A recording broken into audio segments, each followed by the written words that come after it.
હર ઘર તિરંગા હર ઘર સ્વચ્છતાના થીમ આધારે પોલીસ હેડક્વાર્ટર ખાતે હાથ ધરાયું સ્વચ્છતા અભિયાન. શહેર પોલીસ વિભાગના પોલીસ કમિશનર સહિત ઉચ્ચ પોલીસ અધિકારીઓ રહ્યા ઉપસ્થિત. ભારત સરકાર દ્વારા આ વર્ષે સ્વતંત્રતા ઉત્સવ સ્વચ્છતા કે સંગ સાથેની થીમ કરી છે. જાહેર સ્વતંત્રતા પર્વની ઉજવણી પહેલા સરકારના વિવિધ વિભાગો દ્વારા સ્વચ્છતા અભિયાન હેઠળ કરવામાં આવશે કામગીરી. પોલીસ વિભાગે પ્રતાપનગર પોલીસ હેડક્વાર્ટર ખાતે કરવામાં આવી કામગીરી. સ્વચ્છતા અભિયાન કાર્યક્રમમાં વિવિધ પોલીસ મથકના પીઆઈ સહિત કર્મીઓ રહ્યા હાજર.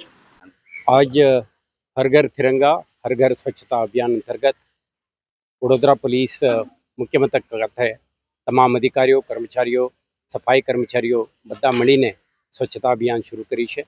પ્લાસ્ટિક મુક્ત કેમ્પસ બને આ પ્રકારનો એક પ્રયાસ કરી છે. આ ધરતી મુખ્ય મથક ખાતે આપણા સેરેમોનિયલ પરેડનું આયોજન થાય છે, તાલીમ થાય છે. પોલીસ વિભાગ પોતાના સુરક્ષા વ્યવસ્થા ગોઠવવા માટેના કેટલાક પૂર્વ તૈયારીઓ કરતી હોય છે. એવા પવિત્ર સ્થળ છે. સાથે સાથે 1000થી વધારે પરિવારો પણ અહીંયા રહેતા હોય છે.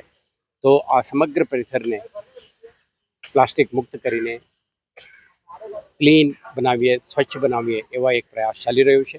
આ રાષ્ટ્રવ્યાપી ચાલી રહેલ આ અભિયાન અંતર્ગત વડોદરા શહેર પોલીસના દરેક કર્મચારી એમના પરિવારજન જોડાયેલા તમામ ઇસમો આ સંદેશ શહેરમાં, આખા રાજ્યમાં અને દેશમાં ફેલાવવા માંગીએ છીએ.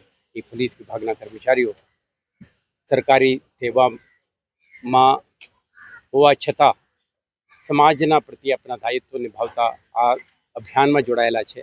અને મને વિશ્વાસ છે કે એક સ્ટ્રોંગ મેસેજ દરેક કર્મચારીને પણ જશે કે મારા વિસ્તાર ક્લીન રહેવું જોઈએ અને સાફ સુથરા રહેવું જોઈએ, જેથી કરીને આપણા સમગ્ર શહેરને પણ સુંદર સાફ રાખવા માટે એમના ફાળો રહેશે. Thank you.